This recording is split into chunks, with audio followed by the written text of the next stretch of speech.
Le titre de ce livre, c'est Les mensonges sur la dîme. Il est écrit par le bien-aimé frère Roach Richard. Nous sommes présentement au chapitre 11, titre du chapitre 11, Nouveau Testament, les deux petites pièces de la veuve. Chapitre 11, Nouveau Testament, les deux petites pièces de la veuve.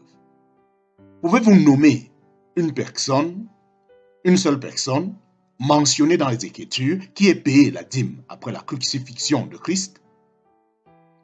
Avant de continuer notre étude, j'aimerais vous entretenir d'une manière franche et honnête la réalité tangible et visible de Dieu dans le cours de votre vie. Ne répondez pas trop rapidement. Je connais Dieu. S'il vous plaît. Vous avez probablement raison. Vous pouvez le connaître jusqu'à un certain point. Dieu peut en effet s'être révélé à vous à un moment donné de votre vie. Toutefois, cela ne signifie pas obligatoirement que vous vivez avec la réalité tangible et visible de Dieu en vous. Bien que ce livre ait pour but principal d'aborder la question de la dîme, c'est-à-dire la tonte illégale de la laine des brebis de Dieu, il s'attarde aussi sur d'autres points en parallèle, dont la réalité d'une foi biblique au centre de votre vie. De plus, ce livre dénonce le vol manifeste de votre intimité relationnelle avec Dieu. L'intention de ce bouquin est de mettre votre foi au défi afin de vous amener vers une réalité de Dieu plus profonde. Il est temps que vous vous assoyez et que vous réfléchissez à ce qui vous a amené à croire ce que vous croyez.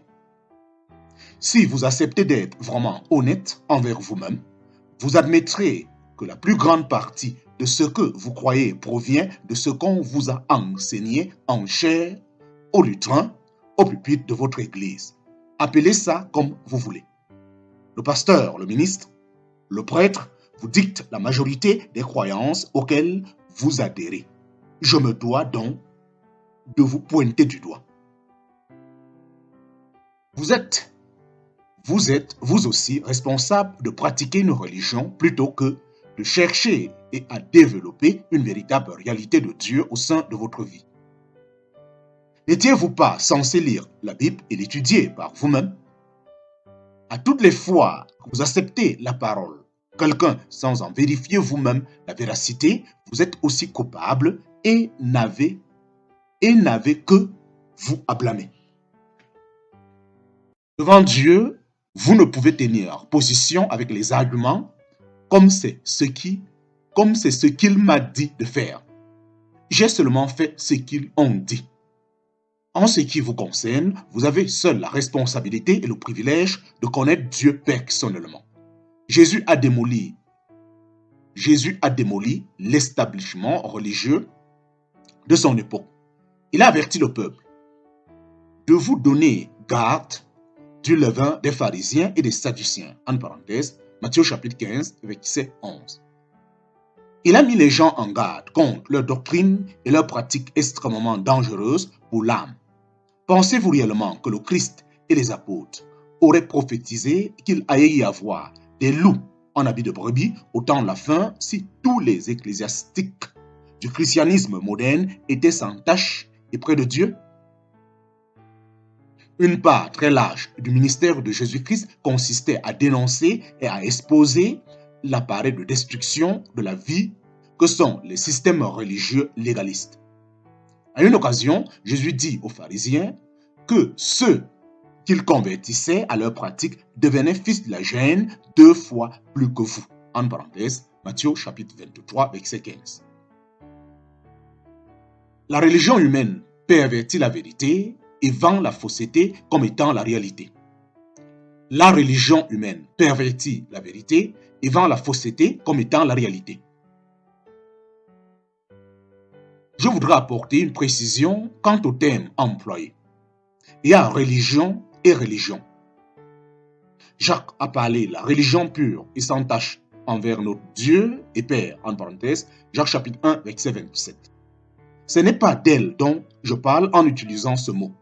La religion dont je parle, c'est cette espèce de tradition humaine, celle qui s'est traduite par une multitude de confessions que j'appelle également Église, avec un petit E par opposition à la véritable Église avec un grand E majuscule, c'est-à-dire le corps de Christ constitué des vrais chrétiens convertis et enfants de Dieu. Ceci dit, prenez le temps de lire attentivement le 23e chapitre de Matthieu. Jésus détestait la religion des hommes et son pouvoir destructeur sur les âmes. Il haïssait le fait que cette religion anéantissait la parole de Dieu dans le cœur des gens, la tordant de telle sorte que les religieux venaient à se donner raison de faire le contraire de la volonté de Dieu. La religion humaine est le pire fléau de l'histoire de l'humanité. On a fait la guerre tant de fois au nom de la religion et plus d'hommes sont morts pour les idées religieuses que pour toute autre raison. Or, non seulement ce mal existe-t-il encore, mais il n'a cessé de se décupler au fil des siècles. Et le voleur de votre âme se trouve derrière un gros lutrin de bois de chêne. Et quiconque pratique une religion humaine choisira. Quiconque pratique une religion humaine va pouvoir se retrouver dans une tombe grande ouverte.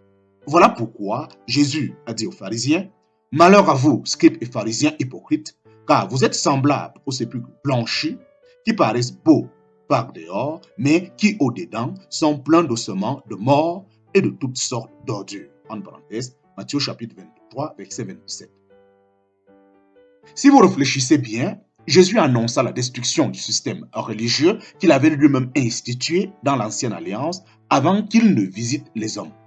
Mais les hommes corrompirent ce système et y greffèrent toutes sortes d'ordures qu'ils avaient glanées depuis des siècles.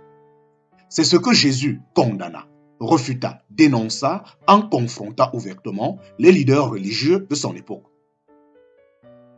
Ce à cause des doctrines intentionnellement séductrice et inspirée du grand séducteur des hommes, Satan, ayant totalement corrompu le temple pour en faire le centre d'une institution religieuse perverse et hyper légaliste. Le temple et les ordonnances jadis commandées par Dieu s'étaient transformés en agents de destruction massive pour les âmes du peuple en regard de leur éternité. Ils étaient pleins à ras-le-bol des ossements secs de toutes les impuretés des hommes essentiellement conditionnés par leur nature charnelle. Ce système religieux qui dénonçait Jésus est toujours en vigueur aujourd'hui, plus que jamais et répandu dans toutes les institutions dites chrétiennes.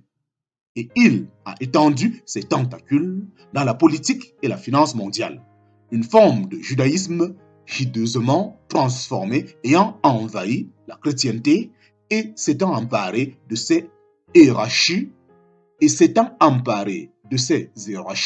a commencé par sa fille aînée, l'Église catholique, pour se déverser ensuite dans ses filles protestantes.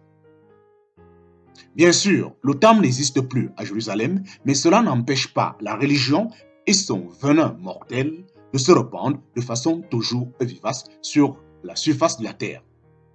Si vous étudiez l'historique, la corruption du temple et du sacerdoce, vous allez comprendre pourquoi Jésus se montra si virulent et inflexible face à la perversion religieuse en général et celle des pharisiens, des sadducéens et des esséniens en particulier. Il nous a laissé avec une compréhension visible de ce que Dieu ne veut pas. Une seule personne avait le pouvoir et l'autorité de détruire le temple à Jérusalem que Dieu avait commandé, le Fils de Dieu lui-même. Toute puissance m'a été donnée dans le ciel et sur la terre. En parenthèse, Matthieu chapitre 28, verset 13. En d'autres mots, Jésus passa un jugement sur deux choses durant son ministère. Premièrement, il prit sur lui le paiement complet du péché ainsi que son jugement. En parenthèse. Deuxièmement, il dénonça et jugea le système religieux de l'homme. J'ai l'impression que si Jésus apparaissait aujourd'hui, il prendrait la même position face au système religieux moderne et ses leaders. En fait, c'est exactement ce qu'il va faire lors de son retour. Jésus a un nom pour le système religieux qui va émerger mondialement au temps de la fin. Mystère, Babylone la grande, la mère des impudicités et des abominations de la terre. Il détruira ce système complètement. S'il ne le faisait pas, il aurait alors à s'excuser auprès des pharisiens du temple de sa première venue. Or, il n'a jamais eu à s'excuser de rien. Vous ne trouverez en lui aucune hypocrisie ni l'ombre d'une déviation de pensée. Quantité d'églises modernes se montrent toutes bien poliées de l'extérieur, mais dans les chambres secrètes de leur pouvoir, elles sont pleines d'ossements de mort et de corruption sainte de partout. Ce qui se passe aujourd'hui dans les coulisses nous abonde de ces institutions est 1000 fois pire que ce qui se passait chez les pharisiens à l'époque de Jésus, parce qu'elles ont acquis une puissance mondiale. Ils trafiquaient la loi à la perfection, nous prostituant la grâce à la perfection. Ils trafiquaient la loi à la perfection, nous prostituions la grâce à la perfection. Je sais que j'ai posé mission de dénoncer les plans destructeurs de la religion et des traditions humaines. Je ne m'excuserai sûrement pas d'avoir trouvé le but que Dieu donne à ma vie. Je ne me repentirai donc pas des termes que j'emploie, car je serai seul responsable de moi-même face à mon Créateur et Rédempteur lorsque je paraîtrai devant lui, tout comme vous ne l'oubliez pas. Tout comme vous ne l'oubliez pas. Ceux qui, comme moi, possèdent l'amour de la vérité pour éclairer les âmes, combattent plus que vous de l'imaginer contre l'ennemi éternel de Dieu. Le vol subi qu'il a perpétré, c'est principalement celui de votre intimité de relation avec Dieu le Père, bien plus que le vol opéré dans votre porte-monnaie. Personne ne peut connaître Dieu à votre place, pas votre mère, ni votre père, ni votre oncle, ni le prêcheur de service. Personne. La religion de l'homme ne vous servira qu'une fausse sécurité qui ne sera pas remboursable à la fin de votre vie. La tombe accueille nombre de gens comme vous depuis des milliers d'années.